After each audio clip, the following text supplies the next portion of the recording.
Ang tanong ni user G01 ay, nasasarapan ba ang isang babae kapag laging hinihimas ang kanyang dibdib? Siya natin pag-usapan for today's video. Interesado ka bang malaman kung ano ang aking sagot? Please keep on watching. Pero bago yan, kung bago ka pa lang sa aking channel, please consider to like this video and subscribe my channel. So, nasasarapan nga ba ang isang babae kapag hinihimas ang kanyang dibdib? Ang sagot ko ay depende sa paghimas mo. Pag ang paghimas mo ay mabigat, masakit, yung nanggigigil, hindi yan masarap, masakit po yan.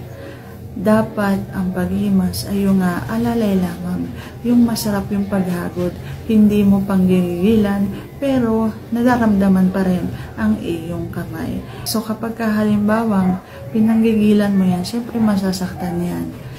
At syempre, dapat kapag halimbawang gusto mo namang masasarapan siya, edi isama mo na rin na lapin kung gusto mong masasarapan siya.